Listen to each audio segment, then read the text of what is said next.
Welcome to Truth Seekers. Welcome to Truth Seekers North East. Thank you for coming. We've got John Hamer, esteemed author. And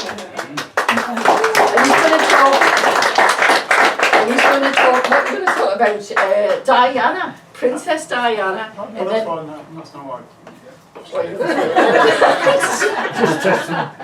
and Jack the Ripper in the second half. Yeah. So, and if you're on your good behaviour, I'll let you come back tomorrow for the next talk, which is Flat Earth. So be good. Turn your phones off, we'll have a good night. Yeah. And I'll leave you in John's capable hands. Thank you, Maureen. Bye. Thanks very much to Maureen for inviting me once again. It's great to be back and see some old familiar faces and maybe one or two new ones. Can everyone hear me at the back at this level? Yes, Yeah. if everybody, they will if they stop talking. Yeah, shut up. Shut up! Quiet in the stalls. Quiet in the cheap seats, please. Is everyone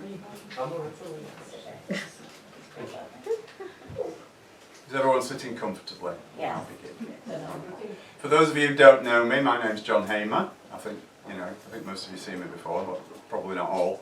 I'm a full-time geopolitical researcher, author and speaker for my sins, and I've been doing this for about 20 odd years in total. My, how time flies. Just recently, earlier this year, there was an incredible description of me in some article that was attempting to diss what I say, and I can't remember it all, but I've got notes and I'm going to read it out. So basically, for those who don't know me, according to this person, I am a racist, misogynistic, homophobic, Holocaust denying, COVID denying, climate change denying, anti-vaxxer, anti-science, flat earther and far right wing terrorist conspiracy theorist.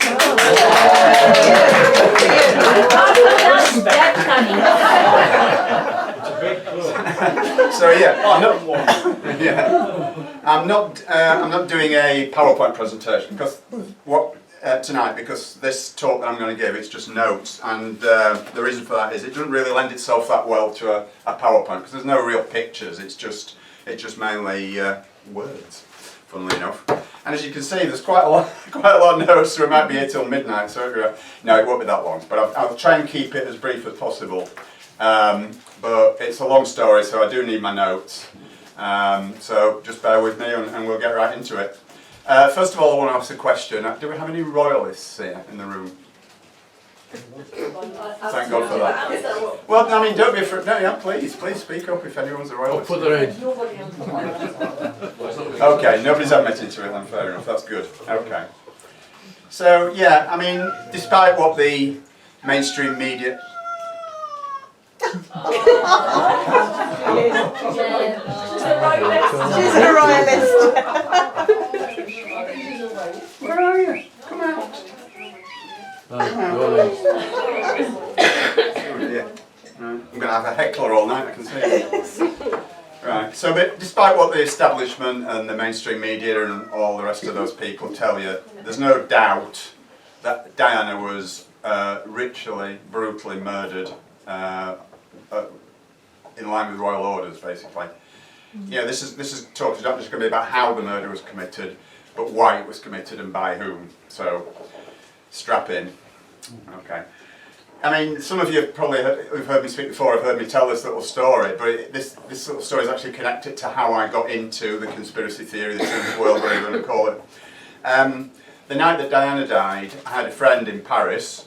Again, apologies if people have heard me tell this little story before, it's only a very short one. Yeah, that night I had a friend in Paris, and she went out for a meal in the evening with her husband, and they got back to the hotel room, switched on the TV, and the first news reports were just coming in of Diana's crash, and the first image that she saw on the TV when she switched it on was Princess Diana walking into the ambulance. Now, I couldn't believe this when she told me, so I started looking into it, and that's how I got into the truthing world.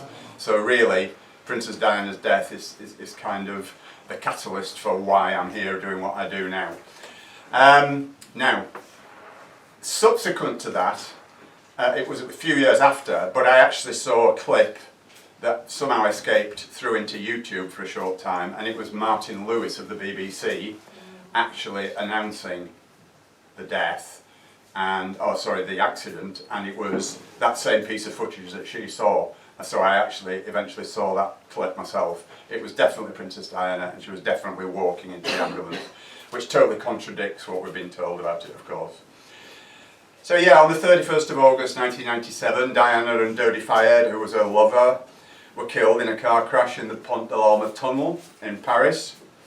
They were actually on their way to Dodi's apartment, which was just off the Champs-Élysées, for anyone who knows Paris, and they'd just had dinner at the Ritz Hotel, which is owned by Dodi's father at the time. I'm not sure whether it still is or not, I've not looked into that, and he was Mohammed Al Fayed. I'll refer to him as Mohammed Fayed for the purposes of this talk, because the Al portion of his name is just a later affectation. It came from actually a very poor background, and that portion of his name, Al, is given to kind of upper class people in the Arabic world. So he kind of adopted that to make himself a bit more grander than he actually is, or was. Yeah, it's just an affectation, I would say. Now the other occupants of the car, as probably everyone knows, was the driver, who was Henri Paul, French guy, who was head of security at the Ritz. And he was the nominated driver for the evening. We'll come on to that in a little bit more detail about how strange that particularly was.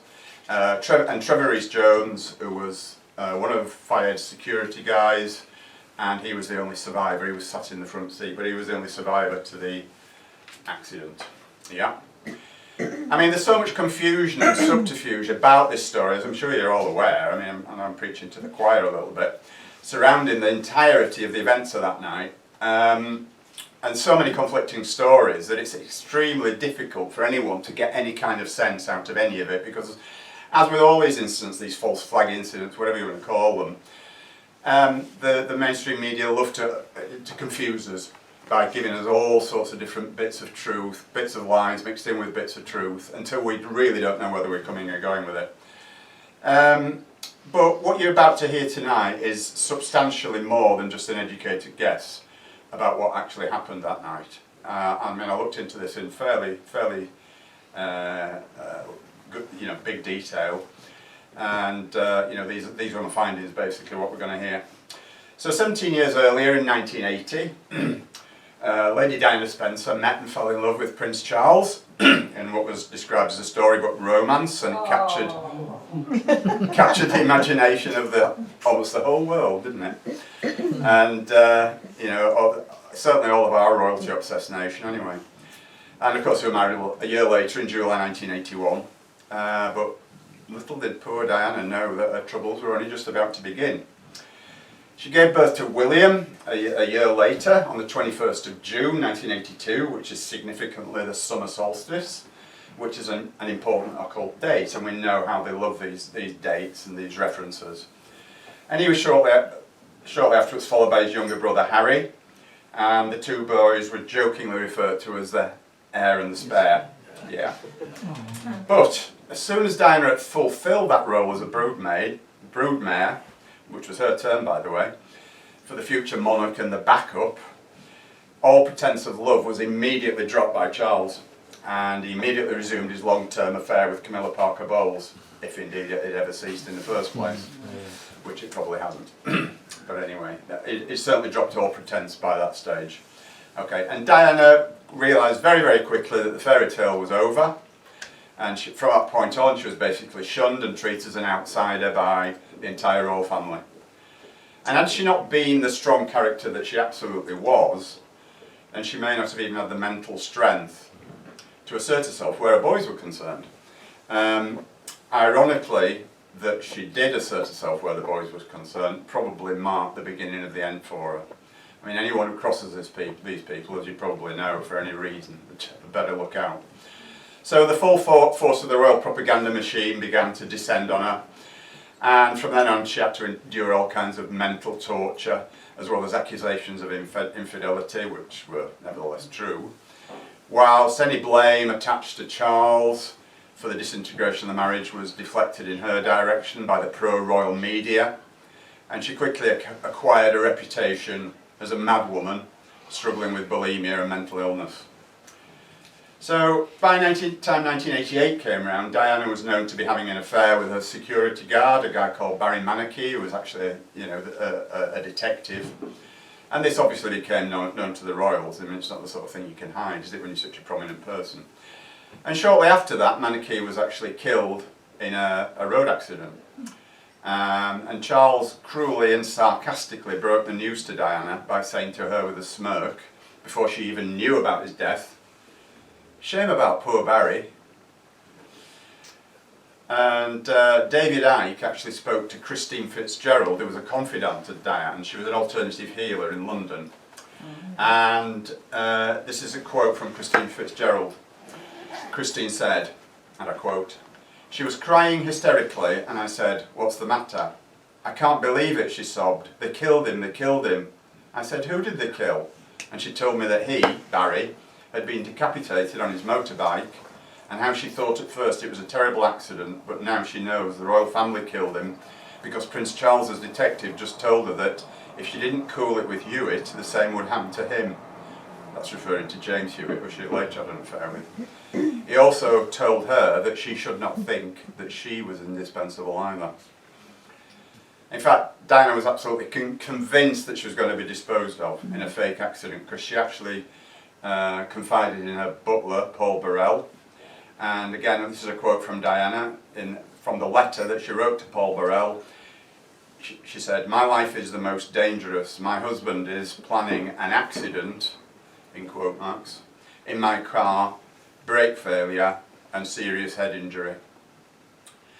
And this was all confirmed by James Hewitt later in a TV documentary which was called Diana Secrets of the Crash in 1998. He said that he had actually been warned to stop seeing Diana or the consequences would not be pleasant, to quote him.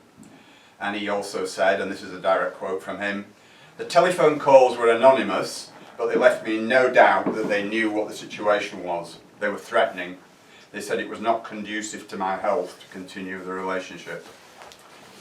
He had also had other warnings from Diana's personal protection unit, the royal household itself, and a senior member of the royal family, whom we declined to identify, but I can tell you it was Prince Philip. This person said, "Your relationship is known about, it's not supported, we cannot be responsible for your safety and security, and suggest that you curtail it forthwith." I mean, you know, how much more of a threat could you get, really? So, and then he was left in no doubt about the seriousness of it when he was told outright that if he didn't stop seeing Diana, the same fate that Barry Manakee had would also befall him. I mean, this statement alone just tells you what kind of people they are and what capabilities they have. I mean, they're absolute monsters. You know, and that really, just anyone who's got any doubt at all, that should really just shatter that cosy image that they love to promote of their thoroughly vile family, in my opinion. So, after the end of her affair with James Hewitt, which had of course ended after the threats, and which Hewitt understandably took fairly seriously, Diana's next public affair, although there were several others too that kind of remained hidden, was with Dodi Fayed. And as we all know now, it was destined to be her last. Mohammed Fayed, who was Dodi's father of course, and the owner of Harrods department store, was actually instrumental in bringing the couple together.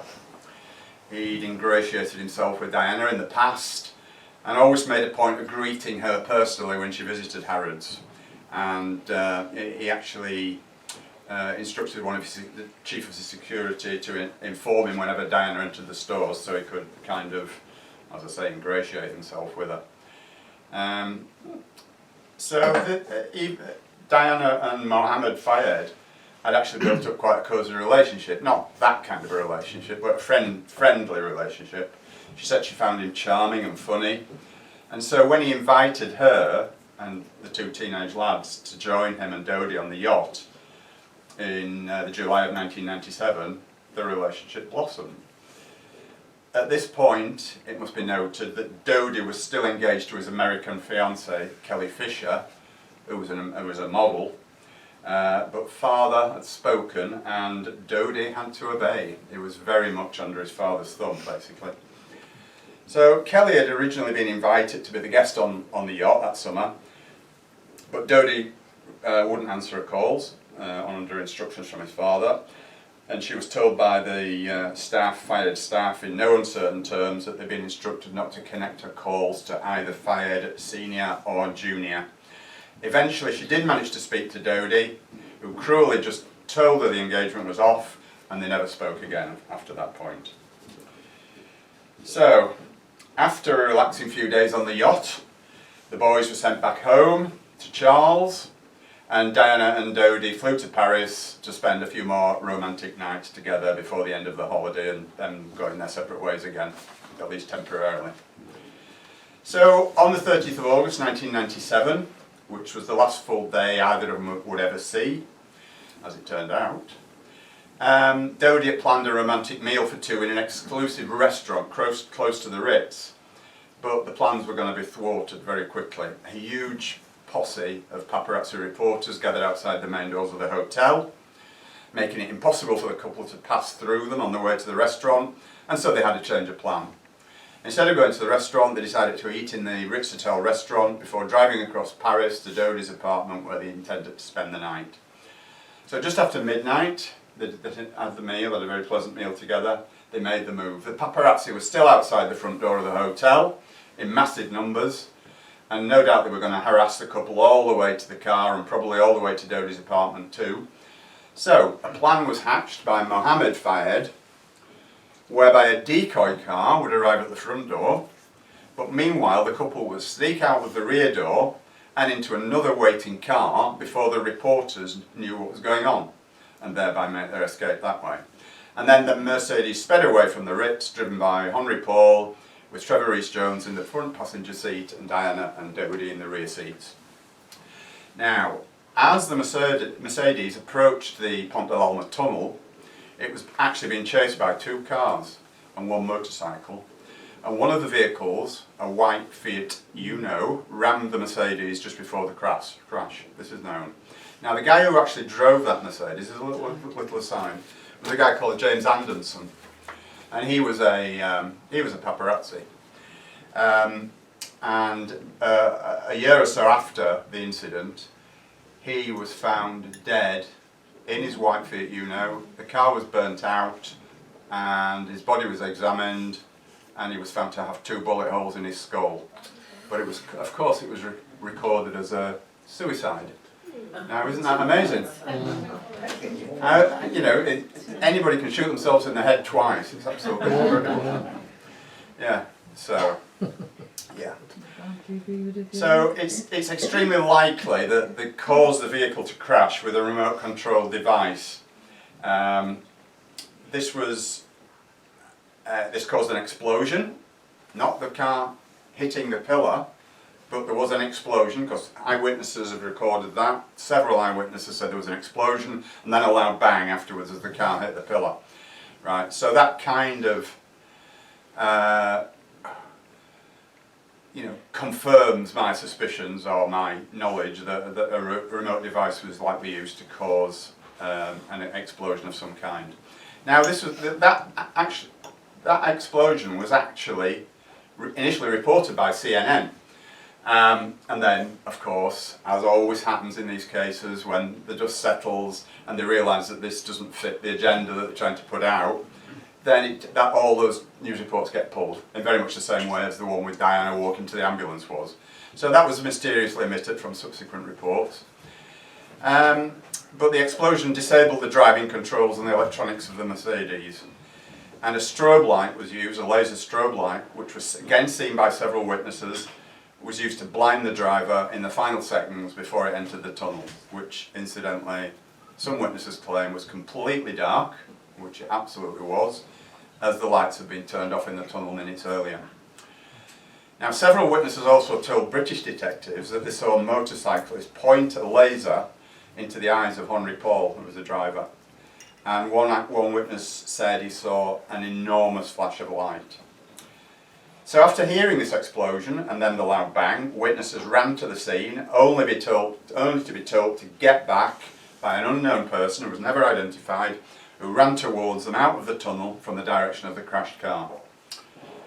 And a second person whose identity is still unknown, was never disclosed, was seen in the Mercedes lifting the dead driver's head from the blaring car horn. And witnesses also reported that a helicopter was seen above the tunnel just before the crash, presumably monitoring or even directing events on the ground. So nothing at all suspicious to worry us there. And also, again, stop me if you've heard this kind of story before, the electricity had been conveniently cut off in the tunnel minutes before. The traffic cameras didn't work, and so there was no video evidence of the Mercedes' final approach to the tunnel, the impact with the pillar, or of what vehicles may or may not have been involved in the incident. Now, one witness, Gary Hunter, saw two vehicles race out of the tunnel immediately, and others saw a motorcycle speeding away at high speed, obviously. Now, MI6 certainly had the means to kill Princess Diana by faking a car crash. Okay. In 1992, for example, former MI6 agent Richard Tomlinson, some of you may remember this incident, said that they planned to kill the Serbian President Slobodan Milosevic by using a fake car crash in Geneva. And in 1996, according to what former MI5 agent David Shaler, who happens to be one of my contacts, told me, they failed in their attempt to kill Colonel Gaddafi, but the car bomb they used nevertheless killed dozens of other Libyan bystanders. Gaddafi survived at least 3 attempts made on his life by Western intelligence services, and he was the only leader of a country to openly speculate that MI6 had killed civilians, and he certainly knew what he was talking about. Sorry, had killed Diana, not civilians, beg your pardon. So, and it was MI6 in league with the CIA that had developed an assassination technique by the name of Boston Breaks.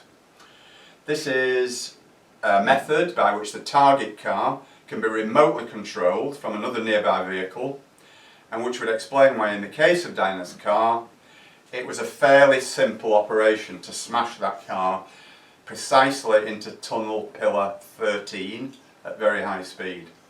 We'll examine the significance of pillar 13 in more detail later. Now, French medics from the hospital where the princess allegedly died claim she was pregnant at the time of the crash. And this would support the idea that Diana and her lover were killed to avoid the royal family's embarrassment at having a child by a Muslim. Then the media disinformation campaign went into full swing, as it always does in these kind of incidents. Every trick in the book and every tabloid technique known to man were used to generate all the lies that masqueraded as the truth. Again, stop me if you've heard this story before. But the media persistently claimed that Henry Paul was drunk. Trevor Rees-Jones and another guy, another fired security man called Kes Wingfield, insisted continually that Paul gave no indication whatsoever of being drunk. They'd been with him for long periods beforehand that evening, and still maintain to this day that there was nothing in his behaviour to suggest that he'd been drinking at all. So, how then did the official inquiry find that within 3 minutes of leaving the hotel, it was more than 3 times over the drink drive limit? After 3 contradictory autopsies, Paul was buried on the advice of his lawyers and not cremated because his body may have to be exhumed again. Now, the CIA and the NSA, the National Security Agency, have confirmed that they hold 39 documents consisting of 1,056 pages of information relating to Diana and Dodi Fayed, but they refuse to reveal it on the grounds of national security. Yeah, right. There have been many, many theories, as you're probably all aware, of why the elite wanted rid of Diana. One of the most popular ones is, as I mentioned before, that Britain's establishment found her relationship with Dodi Fayed and the possible pregnancy utterly unacceptable, and so conspired with the intelligence service to have them both killed. Another theory is that her death was linked to Diana's anti-landmine campaign, She'd been very actively campaigning against landmines, and of course that upset certain, shall we say, financial interests. And another opinion is based on Occam's razor, which states that the solution to any problem is usually the simplest one, and that she was murdered to make way for Charles to marry the love of his life, Camilla Parker Bowles. Plus, possibly, to remove her bad influence, as they regarded it, from the two young princes who were still growing up at that stage. But maybe the truth's a blend of all those possible reasons, but we'll elaborate on that in a little while. Okay. So, yeah, I mean, it's certainly possible that she was done away with in the ambulance. I mean, there's no absolute foolproof way to ensure a death in a stage crash of anybody. So there would have to be a contingency plan in place in the event of a survival of the crash. So if she had survived the impact, then drastic steps would have been needed to undertaken to ensure that she didn't survive. And maybe this explains why it took the ambulance almost 2 hours to travel the 2.5 miles to the Petit-Salpêtrière hospital. I mean, I've yet to hear another credible reason as to why that should have been. At one point in the ambulance's journey, it apparently parked at the curbside for over 20 minutes, just 600 yards from the hospital. Yes, of course, I mean, it's just a perfectly normal thing to do, isn't it? You know? But it's never been satisfactorily explained by those who control everything that we're meant to see, hear and believe. Now, near the end of her life, Diana was becoming more and more involved in politics and rattling more than a few cages on her way, as again, I'm sure we're all aware. She'd openly criticised the government on several occasions and their policies, and there were a lot of people in high places who resented her increasing involvement with politics combined with her extreme popularity, a very dangerous mix in the eyes of the establishment, of course. She was viewed as a potential loose cannon, and was absolutely in a position, should she wish, to reveal some of the dark secrets of the royal family. And all of this, along with her relationship with Dodi Fayed, probably sealed her fate. The same forces behind the murder of so many others, from heads of state such as JFK, Indira Gandhi, and the Swedish Prime Minister Olof Palme, to an ordinary civilian who knew too much, like Dr. David Kelly. Okay, we probably all know that story. These same people were probably behind the murder of Princess Diana, or certainly that network. Now, MI6, the NSA, the CIA, the Bilderbergers, the Trilateral Commission, the CFR, Bohemian Grove, and other related secret agencies and societies that control the politics and the media of supposedly free nations, all fall under the same umbrella and employ the same tactics in order to benefit the elite few. So let's take a little diversion now and look at some of the esoterica associated with this event. Pont de l'Alma, okay, the tunnel where she died, means, where the crash took place at least, we don't really know when she died, or where. Pont de l'Alma actually means bridge of the moon goddess. Now, significantly, Diana is also the name of the moon goddess worshipped in Roman and Greek times, and by the bloodline Merovingian dynasty in Paris, from which all current royal families spring. So I believe she was killed as part of a ritualistic sacrifice. This site, Pont de l'Alma, is extremely ancient, dating back to the time of the Merovingian kings in the Dark Ages, 1500 years or so ago. And as we know, I suspect, as we all know, ritual and symbolism is a huge obsession with the elite. Once the decision had been taken to carry out the murder, then it would have been planned in accordance with that ritual and symbolism. The location chosen to murder Diana in past times was actually a very sacred site and a temple of the goddess Diana. A temple that was used for human sacrifice and ritual murder. In pre-Christian times, the Pont de l'Alma had been a pagan sacrificial site, and in the time of the Merovingian kings, it was an underground chamber. So, was the choice of the Pont de l'Alma tunnel as the site of her death deliberate? And if so, what message were the assassins sending, and to whom were they sending it? Did those who planned the murder know the occult history and significance of Pont de l'Alma? Of course they did. And significantly, the Mercedes used had been stolen and recovered a few days earlier. Had it been modified and rebuilt to respond to external radio controls whilst it was missing? Remember earlier I mentioned Boston brakes. Was the car responding to an outside radio signal as per the Boston brakes method? This is significant, of course, because the car just happened to smash into the 13th pillar, and the number 13 is obviously a significant occult number. The elite often use dates, places and rituals from the past in the present as symbolism, so this would seem to be a distinct possibility at least. In occult lore, this adds the esoteric power of past events to the present and is also used as a way of communicating with each other through newspaper headlines.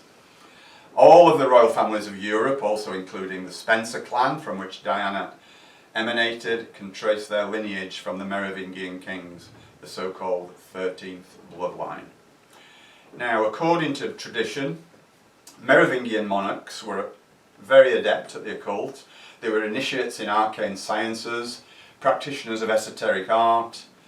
Amazing, isn't it, that the mainstream sciences and media controlled by these elite groups constantly tell us that all this information is legend and myth and not to be taken seriously, whilst the elite themselves not only take it all extremely seriously, but they actually conduct their lives using these legends as a template for their existence and a platform for their overall worldview.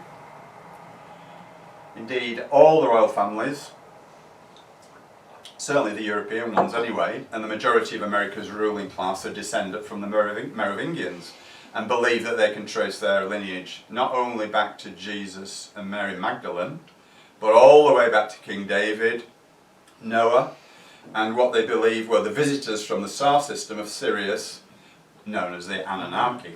Some of you may have heard of those, I'm sure you have. This belief not only confirms their superiority over the other humans in their own minds, but it also gives them their belief in the divine right of kings, in other words, to rule over all other humans in any way they see fit. Now, going back to Diana's childhood, she was brought up on the Sandringham estate, so she knew the Queen from being a small child and often played with the royal children. She always remembered being sent over to the Queen's residence during the holidays year after year to watch the film Chitty Chitty Bang Bang. The significance of this is that from being a very small child, the fear created by such a satanic film, and it really is, the satanic symbolism in Chitty Chitty Bang Bang is immense. And these would form the patterns of her subconscious fears that could be manipulated as she grew older. Of course, the screenplay from the film was based on a book by the former intelligence agent Ian Fleming, who was friend to Aleister Crowley, who again I'm sure we've all heard of. If not, he's a well-known Satanist and known as the wickedest man in the world. And of course, Ian Fleming was also the James Bond stories, which also have lots of esoteric symbolism within them. But as I said, the Chitty Chitty Bang Bang film contains blatant satanic symbolism. And for those who don't know the story, it's a dark tale about a king and queen who despise children and employ a child catcher to abduct them in a cage on wheels, take them to the castle and place them in a dungeon. Of course, the final fate of these children, which is ultimately ritual sacrifice, is excluded from the film, for obvious reasons.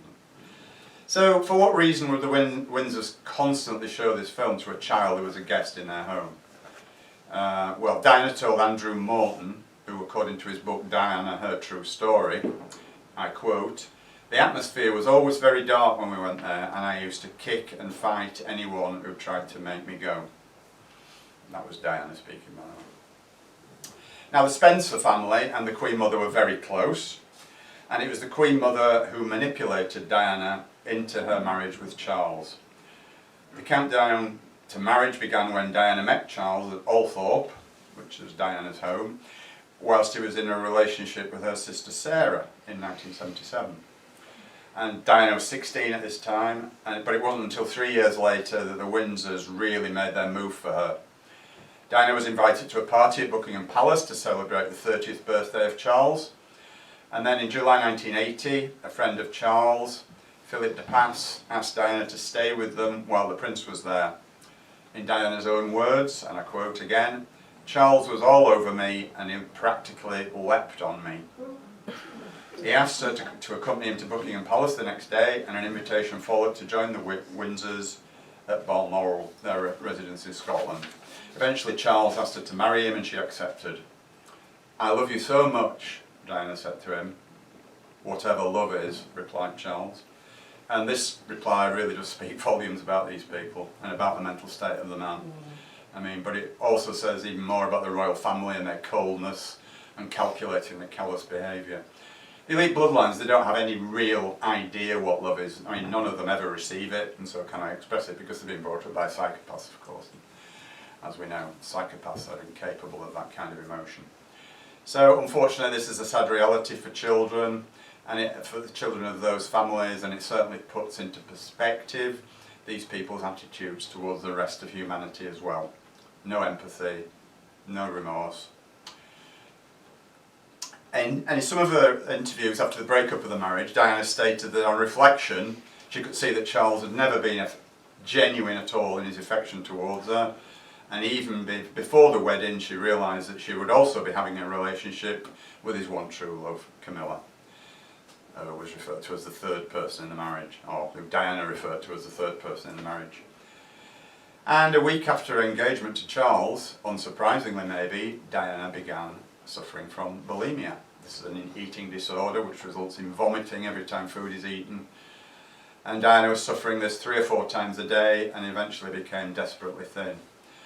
And there's another quote from her here which accurately describes the attitude of Charles.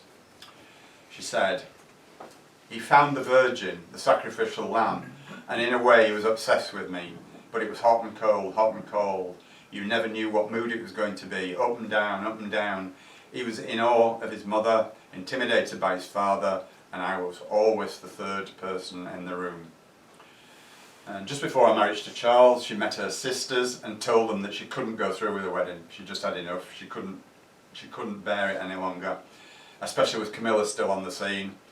But they said she'd no choice because your face is on the tea towels and it's too late to chicken out.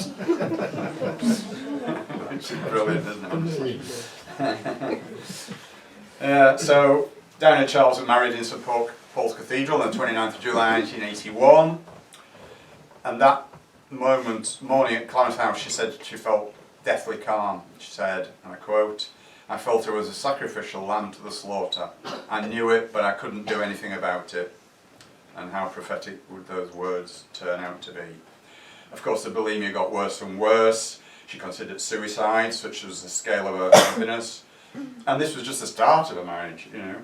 And she said at one point, again a quote, "My husband made me feel so inadequate in every possible way. Each time I came up for air, he pushed me down again, and I hated myself so much."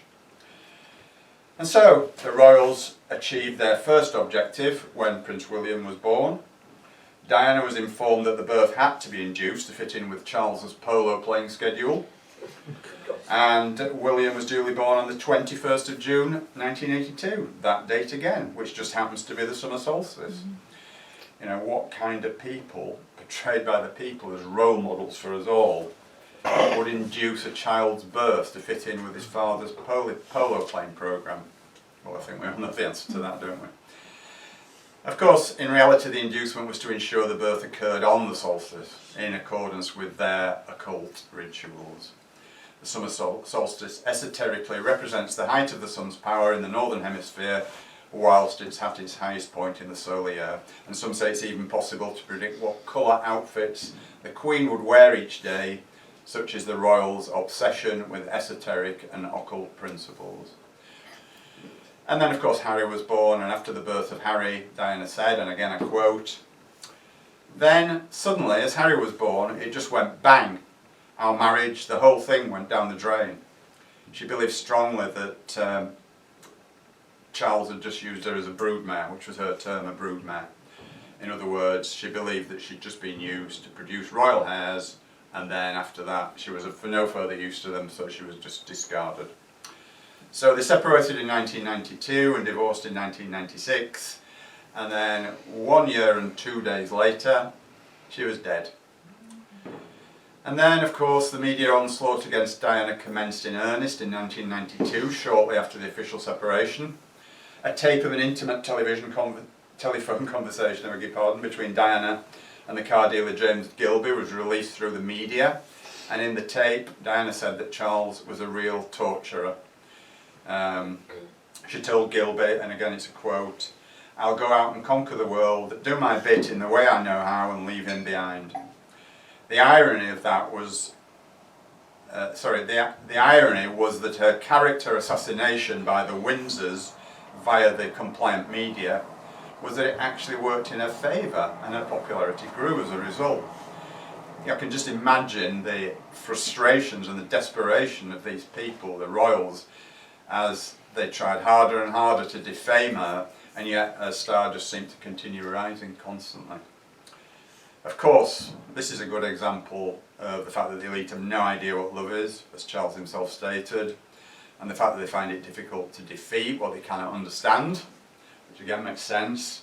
The combination of Diana's huge heart, a massive global profile, a down-to-earth woman of the people charisma, and her intense desire to prove the Windsors to be the cold, heartless brutes they most certainly are, threatened the very survival of royalty in all its forms. Now, this gang of criminals and multi-generational genocidal murderers, and you might notice I'm not pulling any punches here, but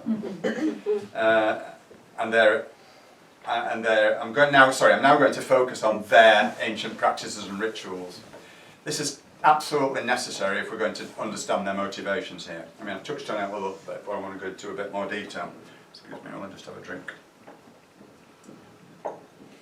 Now, Diana's natural compassion and empathy with people thoroughly exposed the Windsors as irrelevant in the eyes of the people. The shy and gullible child that the Windsors enticed into their world of pain, as she called it, to act as a broodmare, again as she called it, became a woman of great mental strength who realised her true power and wasn't afraid to use it. This was the beginning of her downfall, of course. She brought the issue of landmines from obscurity into the open, and thus to the minds of the masses, and therefore became a serious danger to the forces of evil and their massive profits. And also Diana knew many, many intimate secrets within the establishment and wasn't scared to expose them to get what she wanted. Her rights as a princess, and more importantly, to her, a mother. I mean, was there an element of vindictiveness behind it all? Probably. But who among us would blame her after the way she'd, been used and discarded and her life publicly devastated and torn apart? Now, in March 1997, a few months before she died, Diana made a phone call to someone who was totally taken aback and at first wouldn't believe when she told him, when she said it was the Princess of Wales. Totally astounded, he first of all professed disbelief, especially when she told him she was calling from a supermarket phone in England.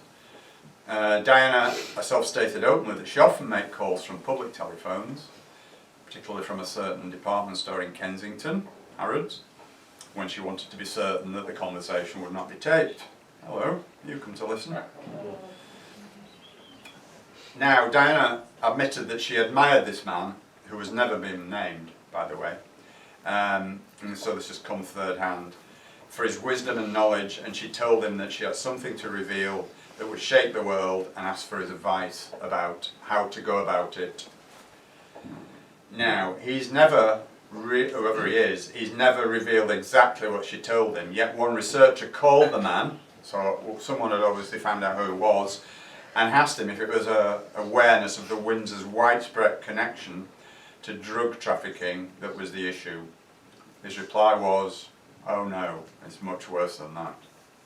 So, to lower initiates or outer circle operatives, the fact that she was about to reveal something thoroughly incriminating would be their understanding of why she was killed. But there is an even more compelling reason for her death, one which should have been planned long, long before. Okay. Because of the quality of her soul and her bloodline was the reason she was chosen as the incubator and broodmare of the next royal generation. With her fresh genes, the ancient royal bloodlines can continue to thrive whilst rejuvenating the tired old genes which have been recycled for generation after generation, resulting in inbreeding on an industrial scale, and all the health problems inherent with that particular philosophy.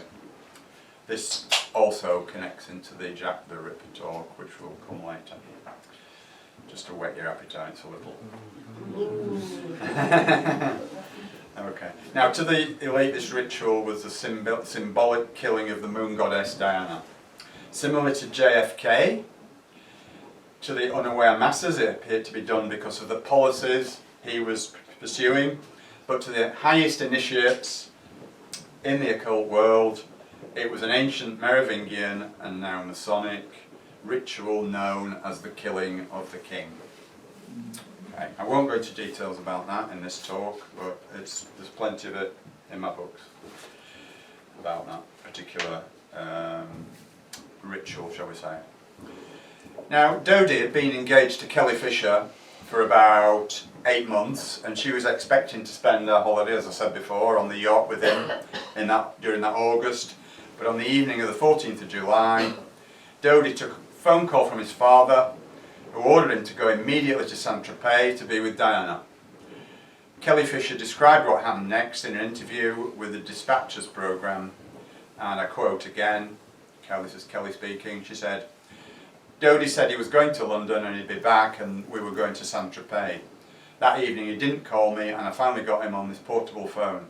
I said, 'Dodie, where are you?' And he said he was in London. I said, 'Okay, I'll call you right back at your apartment.' And he said, 'No, don't call me back.' So I said, 'Dodie, where are you?' And he admitted he was in the south of France. His father had asked him to come down and not bring me. I know why now." Kelly had heard from a friend about the romance, and she recalled, and again this is another quote from her, "I started calling him in London because at this time I was expecting his arrival in a day. I called his private line but there was no answer. So then I called the secretary and asked to speak to him, but she wouldn't put me through. So Mohammed got on and in so many horrible words told me never to call back again.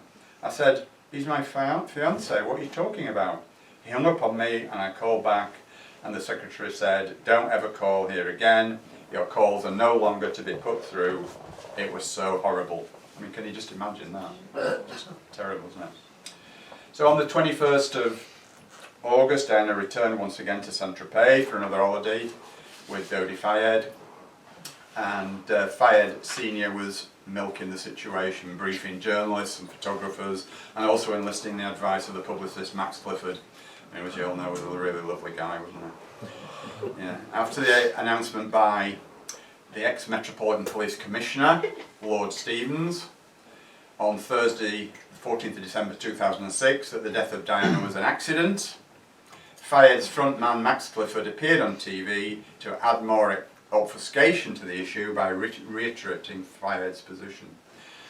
Strange, isn't it, that the subsequent inquest into the death returned a verdict of unlawful killing, which the disgusting liars at the BBC announced as accidental death. Okay, so just to reiterate that point, at Diana's inquest, the official verdict was unlawful killing, yet the BBC announced it as an accidental death. And to this day, the BBC has never retracted or corrected that, and as a result, millions of people still believe that the verdict was accidental death. Power of the media, eh? So the Fayed camp was constantly leaking the couple's whereabouts to the press to ensure maximum publicity for their relationship. Yet Fayed Senior had the sheer effrontery to complain after the crash that the photographers and journalists would not leave Diana alone, and that action, given the circumstances, absolutely beggars belief. I was supposed to believe on the one hand that Fayed wanted to milk the publicity for all it was worth, and yet when it suited him to complain vehemently about the stalking of Diana and Dodi by the paparazzi. The romance by this time was in full swing. Fayed was pressurising Dodi to intensify the relationship. What Fayed Senior said, Dodi did, and nothing at all was left to chance. Okay. Now, I've speculated about this, and I'm not absolutely sure about it, but I'll include this because I feel it's more than a possibility. And that is, I'm talking about mind manipulation. Okay. Now, I think it's possible that mind manipulation will use on both parties, and that can't be ruled out because it's known in certain circles to be a fairly simple task by mind control techniques to cause two people to fall madly in love with each other. There's a scientist by the name of Brian Desborough, and he stated that from his own research, the feeling of being in love is dependent on the brain producing a chemical by the name of phenylethylamine. This is also a chemical which seriously diminishes the ability to discriminate effectively. Hence the saying, love is blind. Production of this chemical is sustained by the release of endorphins, naturally occurring chemicals linked to memory, learning, pain suppression, sex drive and hormone regulation. So if those chemicals can be stimulated artificially in both parties simultaneously, they will instantly fall in love. Personally, I believe that all the talk of engagements and rings was a blind to manipulate the masses into believing that this was the reason for the murder. This would in effect play upon the fact that a Muslim would become the stepfather of the future king, being supposedly abhorrent and unacceptable to the firm. The whole idea of engagement and wedding was the fabrication of Mohammed Fayed, who in my opinion was the facilitator-in-chief for the whole operation. From the villa they were driven to the Ritz Hotel where they arrived at 4:20 p.m. I think can we just have a 5-minute break there please, because my voice is getting a little bit fragile, shall we say. 5-minute break. My eyes just want to listen. Reading to girl with eye contact. Part two! It's a movie. Right, they're all settled. If you've got the shops near you, it's easy, but when you're relying on supermarkets, it's crap. Right, are we ready? And Chinese leaves, cabbage. Okay, And that off we go again. Huh? You want some more water? Okay, a minute. Now, here we go again. We're all ready? Now the Ritz Hotel, where all this drama took place, is in somewhere in Paris called the Place Vendôme. And all around that square at ground level, it's full of Illuminati, Babylonian symbology, things like the sun symbology and the cross used by the ancients to symbolise the journey of the sun through the air. Now this symbolism is highly significant and it's important to the entire ritual that was taking place. And which would end in the couple's death, obviously. Exactly the same type of symbolism was present at the final journey of JFK before his burial at Arlington Cemetery under the esoteric symbol of the flaming torch. These symbols relate to King Louis XIV of France, who was known as the Sun King. At his palace at Versailles in the 17th century, he decorated rooms in honour of Apollo, the sun god, and Diana, the goddess of the moon. There was also a statue of the goddess Diana at Versailles. Now, let's look a little bit at security. What kind of security was taking place? Surprisingly enough, or maybe not, Diana at this stage only had a similar level of security to that which she'd had at the airport. Now usually, security for VIPs in France is increased after leaving the airport with a request to the French High Protection Police Security Service. That's the usual way of doing it, but in this case it wasn't even requested. Well, why not? Well, we know why, of course. But this of course meant then that the entire security operation around Diana in Paris was under the complete control of Fayed and his subordinates from start to finish. Now, had the SPHP, which is the French Police Security Service, been requested, there is no doubt they would not have died that night, as the SPHP operate a policy of a car in front and behind, together with 2 motorcycle outriders on each side of the vehicle, which the VIP occupies. That obviously didn't happen, but those cars are driven by professional drivers carrying armed security. So obviously if they'd been present, none of this would have happened. Okay, so according to reports immediately after the crash, which as we've seen in many other instances of similar incidents, they always provide a more accurate account of events, as I've already mentioned, with the ambulance situation and everything. Usually from both eyewitnesses and footage. And the PHP always made 3, possibly 4 officers available to protect Diana, and everyone was refused by Fayed. An officer of the SPHP actually told Dodi, "If you will not use our car, we recommend that 2 police cars accompany you on your excursions around the city." Now that was also turned down. So, Dodi's apartment was a straightforward journey from the Ritz. So why then, in the early hours of the 31st of August, on that fateful night, did they take the utterly ludicrous detour to the Pont de l'Alma tunnel? If the idea, as was suggested, was to avoid the paparazzi, then surely the fastest and shortest route is the answer, not a journey that provided the paparazzi with a good sporting chance of finding and catching up with them, which is what actually happened. I mean, this route's critically important. As the couple arrived back at the apartment at 7:15 PM before they went back to the Ritz to start the evening, bodyguards were seen to rush from their car to hold back 6 members of the paparazzi.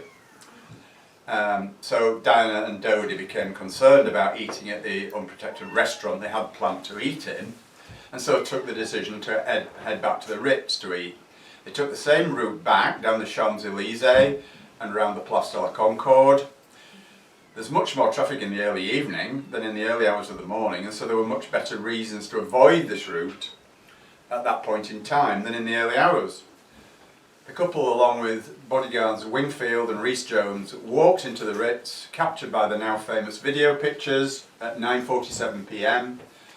And also at this time the paparazzi were gathering in huge numbers outside amid rumours of an engagement announcement. Now, we know for a fact that Fayed himself had been manipulating the press all that day and evening, and it's pretty obvious to me that the huge congregation of press was exactly what he wanted and what he had planned all along. Why? Well, I believe it was to fabricate the story of impending marriage in order to enable the elite to create a diversion from the truth. Did the Windsors actually believe that the nation loved them so much that it would seem reasonable to kill her to prevent a Muslim being ensconced in the heart of the establishment, and therefore no big deal? This, of course, was before they were even confronted with the huge outpouring of grief all over the world for Diana after the event. What a shock to their arrogant, pampered systems it must have been when they realised the truth in the days following the event. This, more than anything else, terrified the Windsors and the elite in general. The so-called crown, represented by Elizabeth at its head, and without doubt the number one enemy of mankind. Now, here's where the plot seriously thickened. After speaking on the phone with his father, who was at home in England, Dodi announced an absolutely ludicrous plan, obviously coming from Fayed Senior. To avoid the paparazzi, he decided that the Mercedes that had been transporting them all that day, together with the backup Range Rover, were to be taken around the front of the hotel and used as a decoy in an attempt to deceive the paparazzi.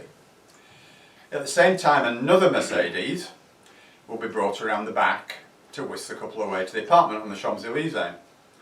Henry Paul, the 41-year-old acting head of security at the Ritz, was called on his mobile phone by Dodi and ordered to report back to the hotel. Paul had gone off duty at 7 PM, and by the time he returned it was 10 PM, yet no one ever established where he was in those missing hours.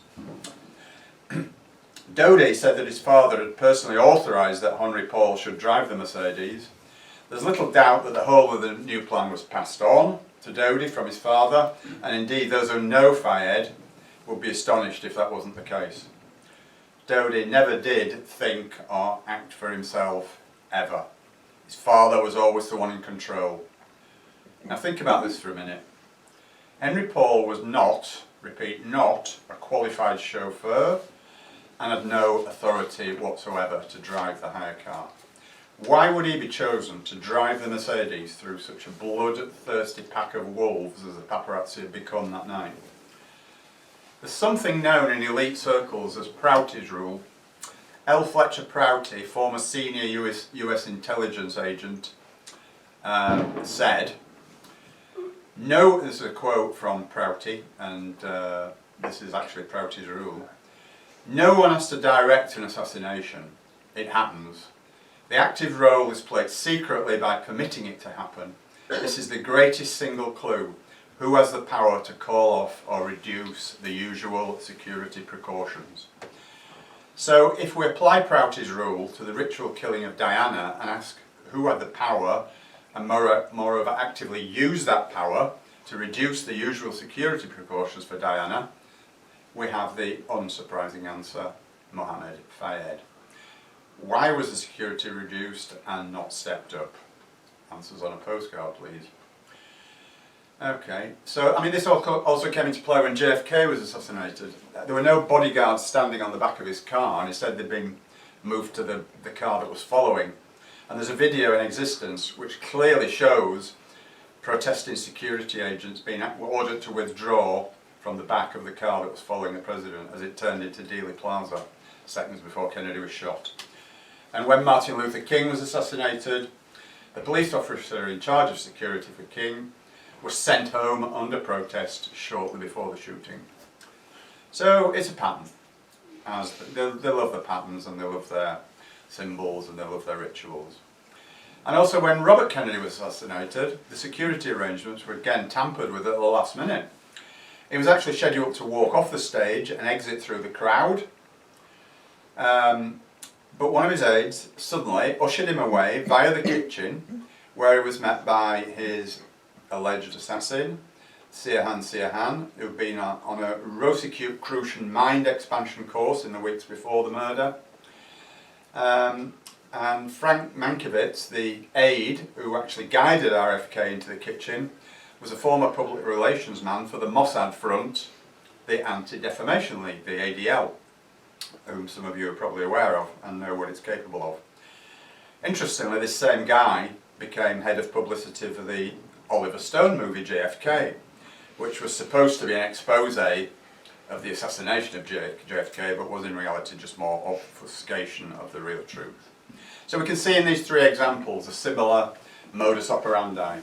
Prouty's rule was used. And again, regarding the way that Diana's security was handled, there were last minute changes to the arrangements, a change of cars and removal of the Range Rover with no backup support whatsoever, and then a change to the route, all on the orders of Fayed, a man obsessed with security, well, at least for himself. Now, Bob Loftus, the former head of security at Harrods, said, and I quote, "Compared with the protection that Al-Fayed affords himself, which is very professional, of a very high standard, that which was afforded to the mother of the future King of England was a Mickey Mouse operation." Tells you all you need to know, really, doesn't it? Now, whenever Fayed travelled in his chauffeur-driven Mercedes, there was always a backup Range Rover carrying emergency medical equipment and security staff. Yet he strangely, but maybe significantly, withdrew that protection from Diana and his own son. Even more significantly, a new car was introduced into the system for their final journey. Another Mercedes, which was dispatched to the rear entrance to the Ritz, this was the one they travelled in by the way, supplied by a car hire company by the name of Etoile Limousines. Etoile Limousines is based at the Ritz Hotel and depends for its entire income on contracts with the hotel and its guests. In other words, it's controlled entirely by Mohammed Fayed, or rather the Sultan of Brunei, who is Fayed's controller, and who is a great friend to the House of Windsor and also the Bush family, incidentally. So this new Mercedes that they brought in was an S280 model, which is kind of the bottom end of the those who know the cars, it's the bottom end of the S-Class Mercedes, and it's much less robust and lighter in weight than the S600 series that Fayed usually used, and also minus the dark tinted windows. Other cars were available, but this was the one chosen. Okay. Now, a director of Etoile, Niels Siegel, told the inquiry into Diana's death that he personally delivered the car to the rear entrance of the Ritz, but the dispatchers programme, which exposed a lot of the lies about the Diana murder, proved this to be a lie. It was actually delivered by a driver by the name of Frederick Lucar, and he can be clearly seen in the act of doing so on the hotel security videos. Lucar said he found it very strange that Etoile would allow Henri Paul, a man not qualified as a chauffeur, to drive one of their cars. So why did they do it? Brian Dodd, the former head of security for Fayed in the 1980s, gave his opinion. It's a new car that has come into the system. They wouldn't have had time to check that car out. It should have been checked out. There could have been a bomb on that car, for instance. It was the most stupid plan. It shouldn't have even been considered. The backup vehicle is there not just to avert the paparazzi, but for instance a motorcyclist with a pillion rider to pull up and shoot or put a magnetised bomb on top of the car. God only knows why. I think we all know why. I had probably 6 or 8 men I would consider professional bodyguards who I would have had on that job, and Trevor Rees-Jones and Kes Wingfield, after what I've seen happened, would not even have been in Paris that night. So this previously stolen and recovered Mercedes S280 with Henri Paul at the wheel sped off from the rear entrance of the Ritz at 12:20 a.m. with Paul telling the paparazzi not to bother following because they'd never catch him. Now, Diana and Dodie, as we know, were in the back seat, and in the front, again to repeat myself, was Trevor Rees-Jones, who had vehemently disagreed with the change of plan. But he was overruled, of course. He was not wearing a seat belt, which is normal practice for security guards in built-up areas, because they need to be free to react quickly in an emergency. Now, the car was driven away at speed and into the Place de la Concorde, where it stopped briefly at the traffic lights. The paparazzi photographer, Romuald Rat, on the back of his motorcycle, drew up alongside them, but he says that Henri Paul immediately jumped the lights on red and headed onto the dual carriageway alongside the River Seine. The car disappeared down one tunnel, came back to the surface, then almost immediately entered the short tunnel at the Pont de l'Alma. As the whole world knows, here it went completely out of control, struck the 13th concrete pillar in the centre of the tunnel, which are all completely unprotected by crash barriers. Paul and Dodie Fayed died immediately. And according to the autopsy reports, Diana was clinically dead within 20 minutes, and this was long before she arrived at the hospital. Now, Trevor Rees-Jones survived the crash because he was actually wearing his seatbelt, and Diana and Dodie were not.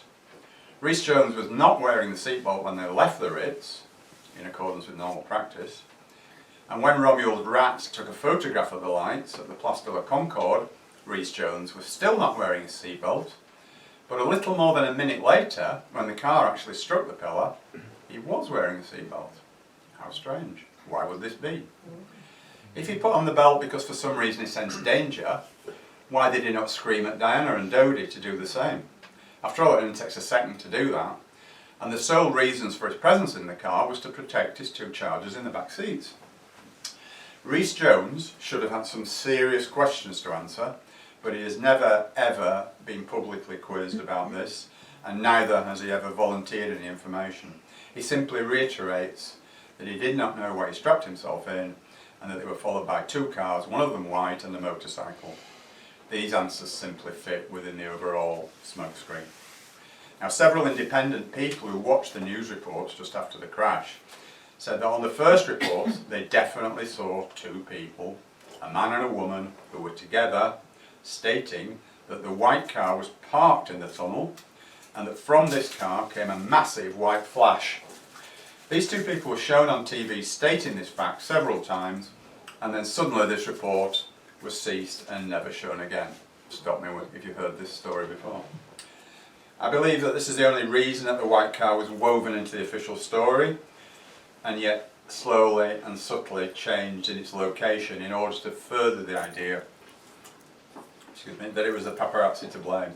After the crash, not even one single TV report nor one single newspaper report mentioned the detour from the original route they had taken twice that day from the Ritz to Dodie's flat and back again. This detour was completely omitted from the first reports, and it was only after independent researchers brought this to the world's attention that it was incorporated back into the official version of events. As already stated, the longer route would have given the paparazzi more time to find the car and more time for them to arrive outside Dodie's flat, because they obviously knew where he lived, before the arrival of the Mercedes. The one and only reason for taking this alternative route, I believe, is that it took them through the Pont de l'Alma tunnel, the relevance of which I've already mentioned. And as with Lee Harvey Oswald, who allegedly killed Kennedy, Sirhan Sirhan, who allegedly killed Robert Kennedy, and James Earl Ray, who allegedly killed Martin Luther King, the drunken Henry Paul became the scapegoat. Once the paparazzi card had been played and focused media attention and public attention to the story in the days after the crash, it was repeated ad nauseum in the media, the purpose of this tactic being, of course, to instill into the minds of the public that this could not possibly be untrue. Again, where have we heard this before? Exactly the same scenario occurs over and over where cover-ups are being facilitated. The mainstream media bombard us 24/7 with outright disinformation in order to confuse and obfuscate the real facts. And it was soon afterwards announced that Henry Paul was 3 to 4 times over the blood alcohol limit, and that his blood contained traces of antidepressant drugs, including fluoxetine, which is an active ingredient of Prozac. The cause of the crash was simple, we're told over and over again. The driver was drunk/drugged. Tampering with blood samples or incorporating alcohol in the blood is ridiculously easy to achieve, especially when everything's been carried out in the strictest secrecy. I'm being heckled here. There's a royalist. Princess Diana. Right. Right. So anyway, there was certainly no sign of inebriation in Paul when he drove away from the Ritz. I've seen an analysis of the the video footage, and seen an actual expert, a behavioural analysis expert, look at the videos and say he did not exhibit any symptoms of being inebriated in any way. Okay. And this guy had meticulously studied the videos of them leaving that night. And only 2 days earlier, in fact, Paul had undergone a rigorous medical for the renewal of his pilot's licence. And there was no sign of any alcohol abuse at all that the post-crash propaganda would have us all believe. One of his close friends also publicly stated that he was not an excessive drinker. And there was another strange anomaly revealed by the TV documentary in 1998. The hemoglobin in Paul's blood was found to contain 20.7% carbon monoxide.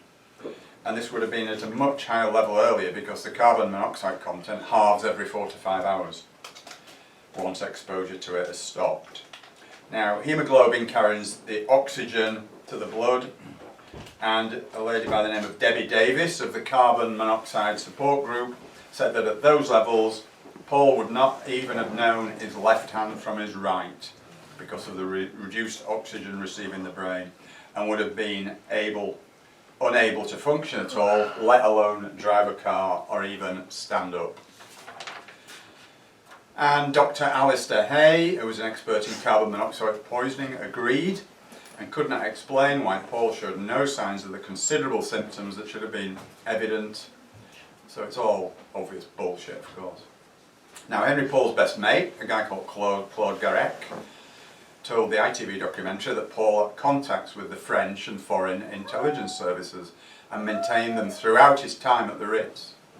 And this is no surprise, because the intelligence agencies recruit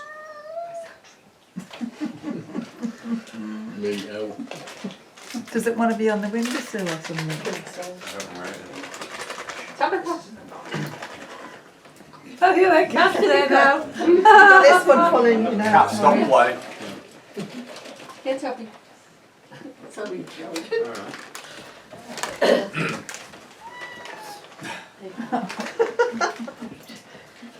Drugging the cat now. Yeah.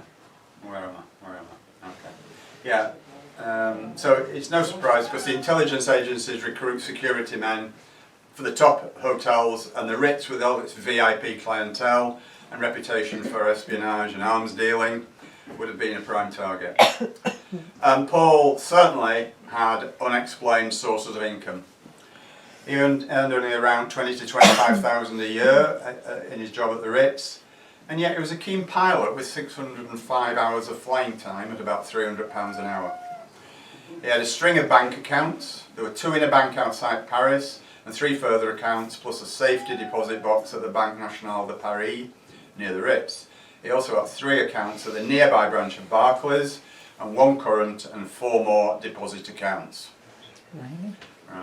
Now, in the 8 months before the crash, sums of £4,000 were paid into an account here on 5 separate occasions. In total, he had £122,000 deposited in his accounts, and no one knows or is telling where it came from. Behind you. It's behind you. Is there anything you can do, Maureen? Can you? Shall I get your head closed? Yeah, you can. Hang on, she's on this seat. Come here.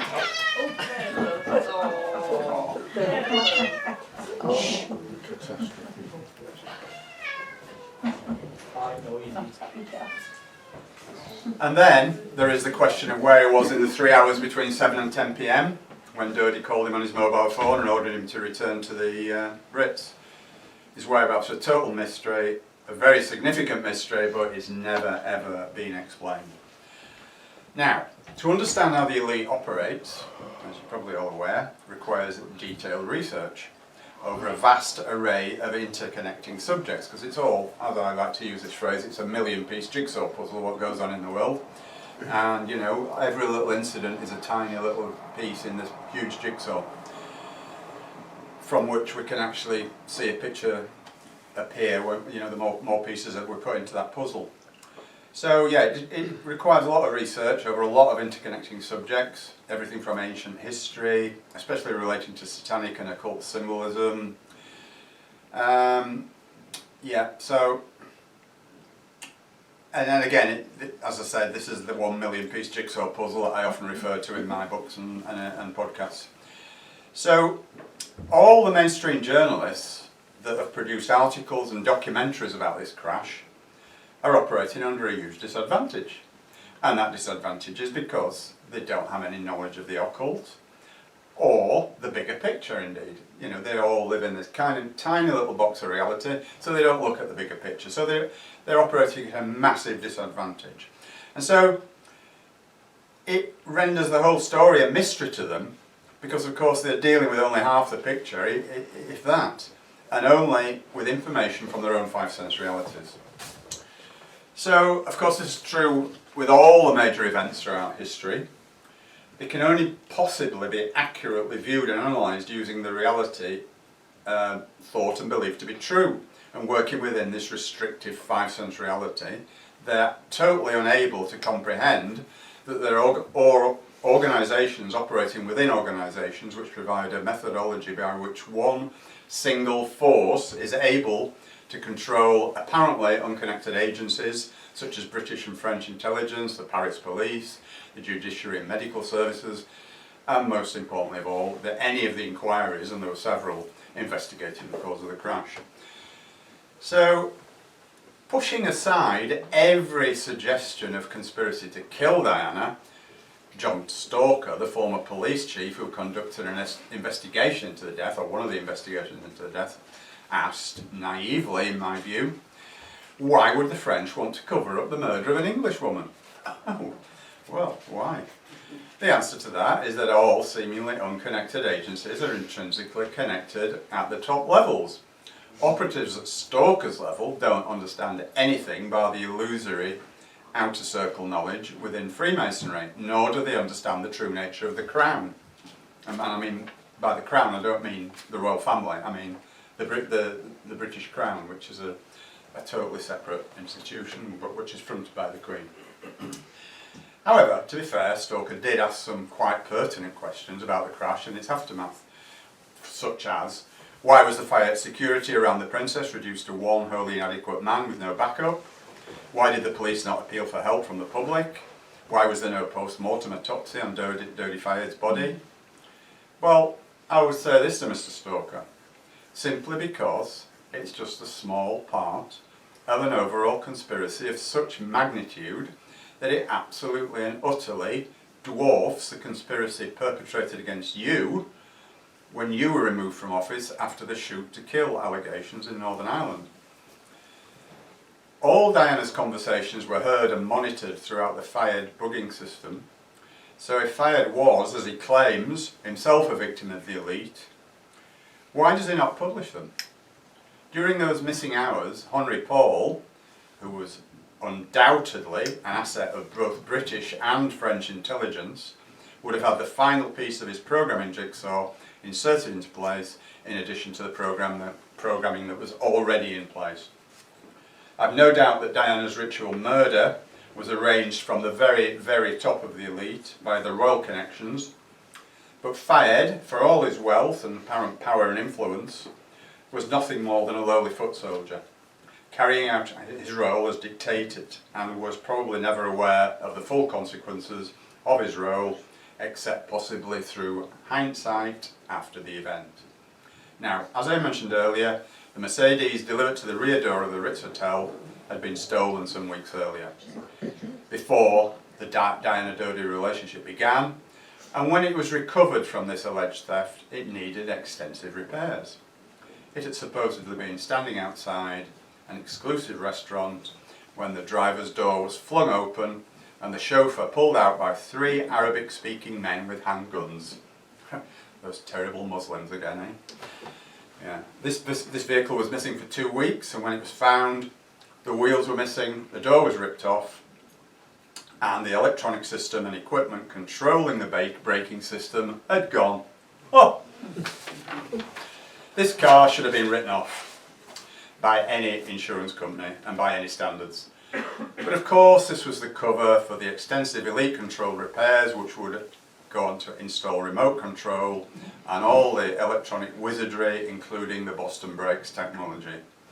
Fayed owned the Etoile limousine company which supplied the vehicle, so was it surprising that the French authorities refused the offer by experts at Mercedes to examine the car after the crash? Well, why would that happen otherwise? What possible reason could there be for that? You know, the manufacturers of the car offered to take it to pieces and forensically examine it, but it was turned down. Well, we all know why, don't we? So when Henry Paul reported back for duty that night, he seemed his normal self to most people.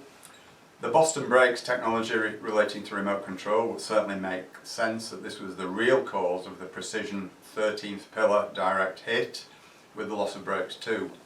And the white car, which was parked in the tunnel and not travelling in the same direction through the tunnel, definitely emitted a vivid white flash, as already mentioned and as reported by several eyewitnesses. So I strongly suspect that this is where the remote control was being operated from. The cover story for the white flash was simply that the paparazzi did it. It was deemed necessary for the car to hit the 13th pillar because this marks the centre, the absolute centre of the ancient spot of worship to the dark aspect of the goddess Hecate. Diana even had a strong aversion to the number 13. She would not even allow a 13th lot in her dress auction at Christie's in the June immediately before she died. Now, it's also vital to understand that whenever a false flag assassination occurs in a public place, 2 things of significance happen almost immediately. The first thing is for the media to name the scapegoat or the patsy immediately. Then there are a multitude of diversions created, incorporating eyewitness testimonies to back up the version of events that's been pre-invented and made to seem like a reasonable story. And once those initial reports have aired, then they have time to assess their impact and subsequently either remove the initial reports from the airways for good, which we know happened because of my own personal experience and others, or misuse true testimonies to create false leads for investigators, which of course experts and from the real truth. In the first act of the play, they make an immediate arrest or expose the person to blame, which cancels out further need for investigation because now we all know who did it. This is exactly what happened on 9/11 with Osama bin Laden. Within minutes of it happening, oh, there's Osama bin Laden that did it. So everybody immediately thinks, oh right, yeah, it was Osama bin Laden that did it. That's all right then, yeah. So we don't need to know anymore. And the second act, this diversion, ensures that the critical hours and days after the event are wasted as investigators and the lower ranks of the media chase a whole morass of false leads and made up stories. And the next stage is to wait for the official investigation to begin. Once there's been enough time to incorporate all the information that was picked up in the initial moments after the event and to add and merge it into the pre-planned version of events, the official version is then heavily promoted 24/7 by the compliant media. This official story is played out across the full spectrum of the media, and evidence is manufactured and manipulated to match the official version. It's from that point onwards a relatively simple matter to control this process at editorial level and to filter out all the evidence and facts that don't match the official version, while strongly promoting those that do. Again, this was the process that my friend had witnessed in her hotel room that night on TV. And in much the same way as the 9/11 debris and forensic evidence was cleared away with thoroughly indecent haste, this scene of a major accident involving arguably the most famous woman in the world was destroyed in less time than it took to happen in the first place. Of course, it all makes perfect sense when we consider that, as with 9/11, the evidence has to disappear as quickly as possible to hide the truth and to prevent any real investigation. Indeed, everything relating to the murder smells decidedly fishy, to say the very least.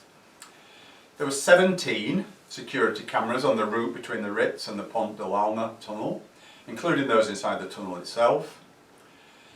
Do these perpetrators really expect anyone with anything approaching half a brain to believe that on that particular night, in only that particular part of Paris, all the cameras were malfunctioning? On that single basis alone, anyone who declares themselves satisfied with the outcome of all the inquiries conducted and agrees with their findings is either in league with them or is incredibly stupid. So incredibly stupid as to beg a belief. However, as most people seem terminally asleep these days, maybe the concept is not that badly thought out really. The cameras are controlled by the police and are powered by an independent power supply, yet the Paris police refused at point blank to explain why the cameras were out of action in that particular place and time on that particular night. Never before or since has this happened in Paris. Now, in a letter to the Daily Mail, a correspondent said that the cameras in the tunnel were pointing towards the wall on the morning of after the crash. There's no doubt whatsoever that the police would not have failed to notice this situation. Even more significantly, at exactly the same time as the fateful journey and subsequent crash, all the police communication frequencies in central Paris mysteriously went off air. Simon Reagan, in his book Who Killed Diana, quotes a contact called Andre, who, like many other people, enjoys listening to police radio messages. I used to know someone myself who used to do it. I can't see the attraction myself, but whatever turns people on. Anyway, that night Andre was sitting on a bench near the Eiffel Tower, a few minutes walk from the Pont de l'Alma tunnel, and as usual was using a shortwave receiver to monitor the police communications. But suddenly and inexplicably, at 12:20 AM, all the lines went down. There was a total police radio blackout, which lasted for around 20 minutes, and then, Andre said, the signal returned as quickly as it disappeared, and there was a sudden explosion of radio traffic as all the police personnel realised it was active again. 12:20 PM, by pure coincidence, was exactly the time that Diana and her party were leaving the Ritz Hotel. As I say, just a coincidence. By the time communication was restored, Diana was lying in the tunnel under the complete control of the emergency team, and according to the autopsy report, within a few minutes of clinical death.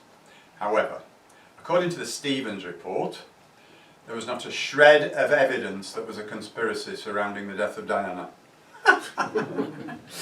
Yeah, right, okay. Go back to sleep, everyone. Your government is in control. Nothing to worry about here. Obviously, causing the accident is easy for the powers involved to arrange, but of course it's not possible to guarantee that the target will be killed immediately. It's therefore essential to also be in control of the medical team, because although the target is not yet dead, there is now a credible reason for them to die after the event. In this case, the job of the medical team is to ensure that the target does not survive, no matter what condition they're in after the incident. Even those poor dupes who dismissed the idea that Diana was murdered questioned the astonishing delay in transporting her to hospital, when, according to the official medical reports, she was suffering from an injury that required urgent surgery. So why did it take 2 hours? The doctors said, and I use that term doctors very loosely, said that the pulmonary vein had been ruptured near the heart and that this was filling her lungs with blood, in effect meaning that Diana was lying in the tunnel bleeding to death. If that is indeed correct, then the only way to save her life would be with immediate surgery. So why was it more than an hour and a half, almost 2 hours, before she arrived at the Le Petit-Salpêtrière hospital? And how was she seen walking into an ambulance with such deadly injuries? A French doctor who was first on the scene, look at that, eh? On the one hand told the French medical magazine that, "I thought her life could be saved," and yet said on another occasion, a few days later, "It was hopeless, there was nothing we could have done." This is the big problem with lying, of course. It's difficult to get the story consistent on every single occasion that it's told. He also said that although Diana is, at that time, she was the most photographed lady in the world, and that the paparazzi were taking shots of her while he was with her in the tunnel, attending to her, that he'd no idea who she was until he saw the news reports the following morning. Yeah, I mean, what kind of an idiot would that have to be, honestly? And more to the point, how stupid does he think we are? You know, when the emergency team arrived, he said he then left the scene because there was nothing more he could do. Now, the official explanation for the incredible delay in taking Diana to the hospital is that she was trapped in the wreckage. This is complete and utter nonsense. One of the ambulance crew told the French newspaper La Parisienne that when he arrived, Diana was lying with most of her body out of the car, with her legs resting on the rear seat. She was agitated, semi-knocked out but conscious. She was groaning and struggling feebly. She murmured, "Oh my God," several times. When the ambulance eventually did leave the tunnel, it took almost 2 hours, as I keep saying, to cover the 3.7 miles to the Le Petit-Salpêtrière hospital, whilst 4 other hospitals, quite capable of treating Diana, were closer to the scene. And the ambulance stopped twice on the way for delicate interventions, once actually within sight of the hospital itself for 20 minutes. Diana arrived at the hospital at about 2:10 a.m, an hour and 45 minutes plus after the crash happened. By any medical criteria whatsoever, this delay is completely ludicrous. Unless it was meant to happen this way because they were performing horrendous occult practices of some kind upon her.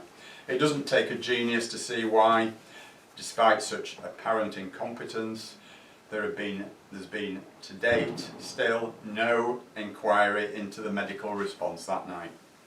According to the Stevens report, they couldn't go at speed because of her injury, but that is absolute nonsense. 2 hours. 2 hours.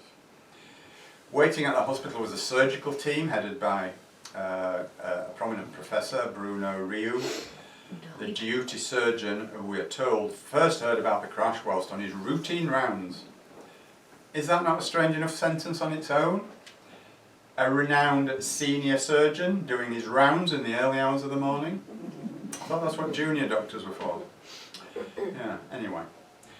So, and waiting with him when Diana arrived was Professor Pierre Collard, the head of anaesthetics, Professor Alan Pavey, a chest and heart specialist, and Professor Pierre Benazet, another experienced surgeon, all extremely senior members of the hospital staff.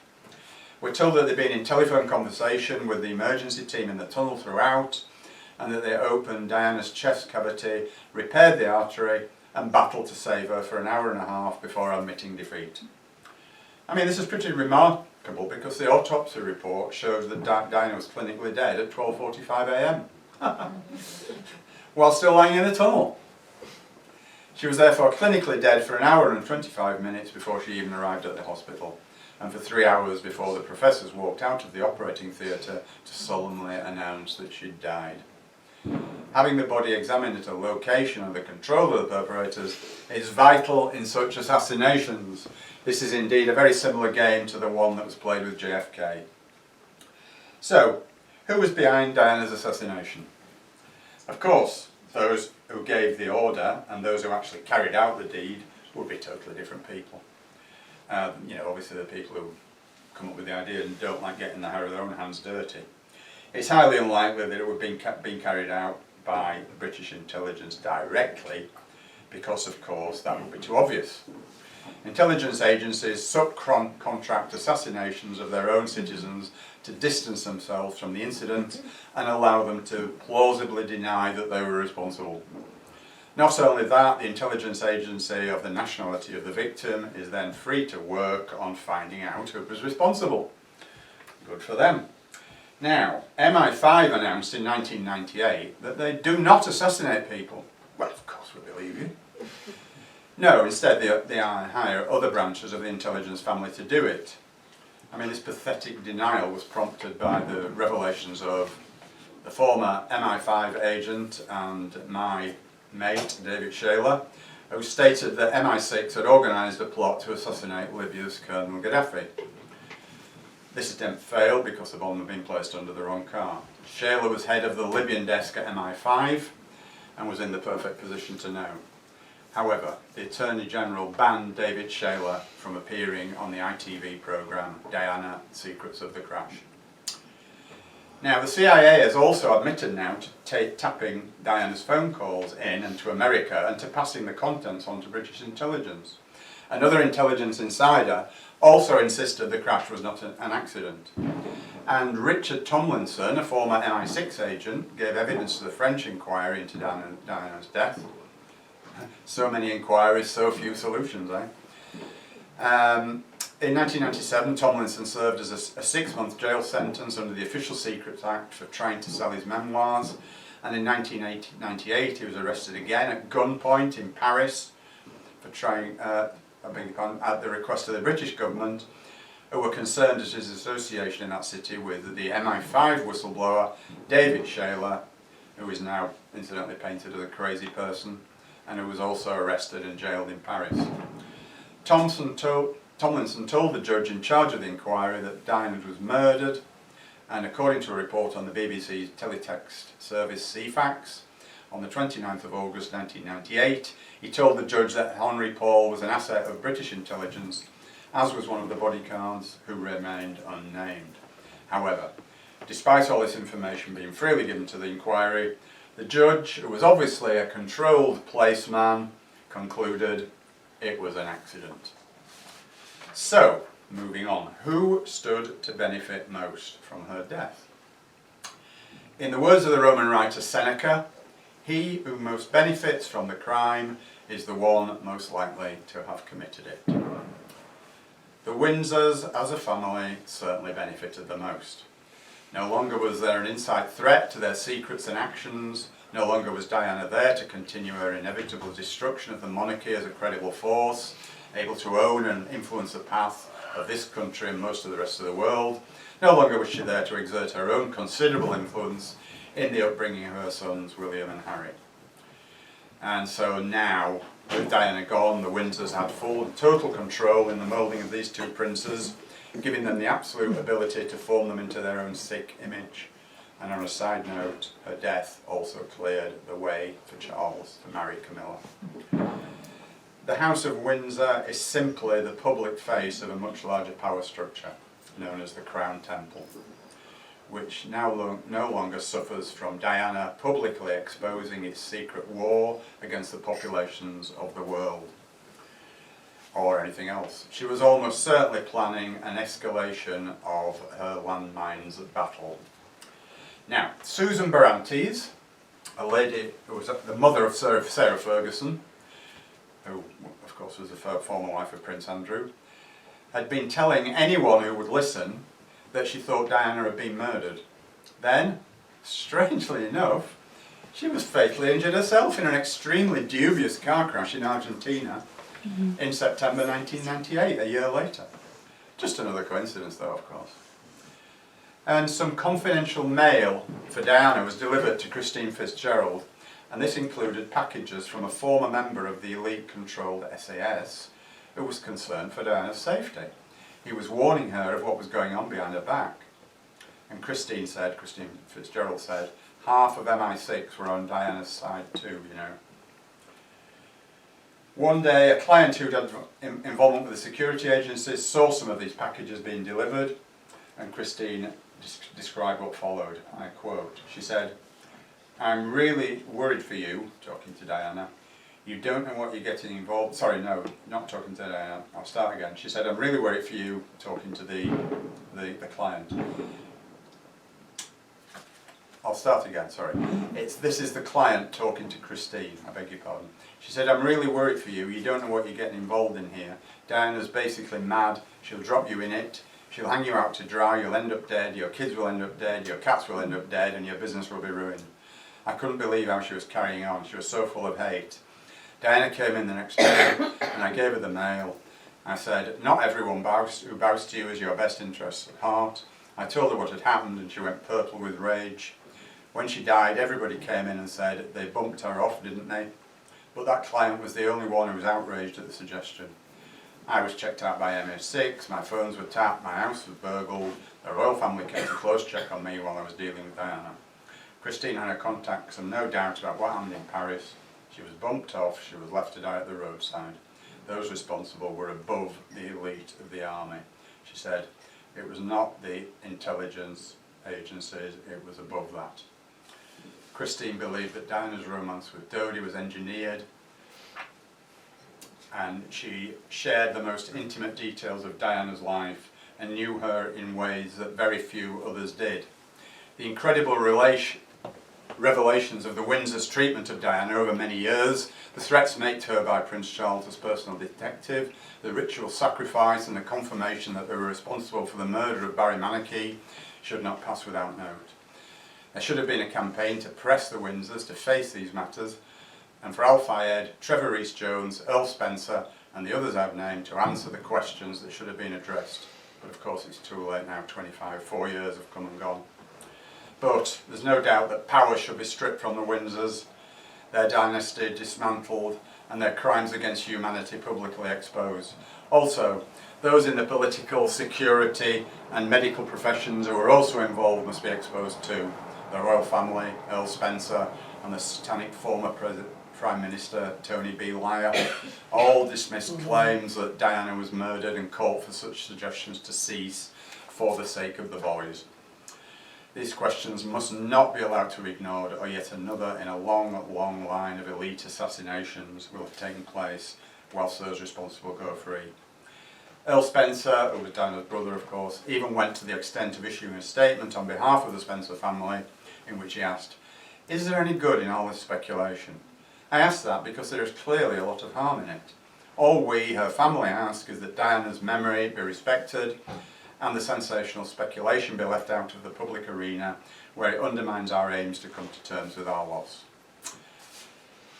If Diana had been your sister, would you not have been determined to find out what happened? Yeah? If you were Prime Minister when such a famous and well-loved princess had been killed, would you not insist that the truth be established? So why don't they? I think we all know the answer to that question. So Diana had a profound effect on millions of people, as was apparent after her death. and most people did not know the full extent of her suffering once the Windsors had got hold of her. Since Christine Fitzgerald first spoke about her relationship with Diana, the threat to destroy her business had been implemented. Suddenly the phone stopped ringing, and she was seeing as many clients in a month as she had been in a day. This is inexplicable when you consider that she is one of Britain's most gifted and effective healers working in the centre of London. But she's nevertheless determined that the truth shall be known, whatever the authorities seek to do to her. I don't want a war, I just want to end the bullshit, as she put it. Looking back on Diana's life, she reflected about it. So, looking back on Diana's life and their conversations together, she reflected. The royal family was very afraid. She would have taken the public away from them. She would have taken the world from them gradually. They recognised her worth and fed off her in a psychic vampire way for a long time. All she wanted was to get married and have children, you know, bless her little heart. She wanted to live out what she had never had. The world would have come to rights with Diana because, as fucked up as she was a light being, and wherever she went, she manifested love. It was amazing. The sad thing was that she didn't know that she was doing that, and she needed proof of her worth, and she was looking in all the wrong quarters for that. But when she tried to break away, we went out and did normal things. She did kung fu with my husband for 5 years. She wanted to be normal, to link arms and walk down the street. She knew where her heart lay. She really and truly did amazing things. Diana herself said that she couldn't believe how cold the Windsors were, and the public was shown a graphic example of this in the days after her death. This stayed out of sight in Balmoral, if we all remember that, for quite a while the people mourned Diana with an unprecedented explosion of grief. And it was only due to pressure from the public through the media that forced the Queen to make a cold, emotionless and pathetic tribute to Diana on TV the night before the funeral. Cold is a word constantly used about the Queen, her husband and Charles, and that's the mental and emotional profile of the Brotherhood and its networks. Now, Bill Cooper, who was brutally murdered by the FBI after he accurately predicted 9/11, said that those he met in his work for the US Naval Intelligence had no conscience, no morals, no regrets, no feelings and no emotion. And this is precisely the same psychopathic character profile as the Windsors, and indeed most of the elite that control our lives. We've all been hoodwinked for thousands of years, hoodwinked about our history, hoodwinked about whom we really are and the true nature of life, hoodwinked about the true background and agenda of those we have allowed to rule us. How apt, therefore, that this word should derive from Freemasonry. Dr. Albert Mackey, the 33rd degree Freemason and foremost Freemasonic historian of the 19th century, defined the term hoodwinked in his Encyclopedia of Freemasonry as a symbol of secrecy, silence and darkness in which the mysteries of our art should be preserved from the unhallowed gaze of the profane. The profane being non-Masons, of course. And Diana's tragic death is but one of a long, long, long line of others whose lives have been cut brutally short to serve the agenda of these monsters who rule us with an iron fist encased in a velvet glove. That's it.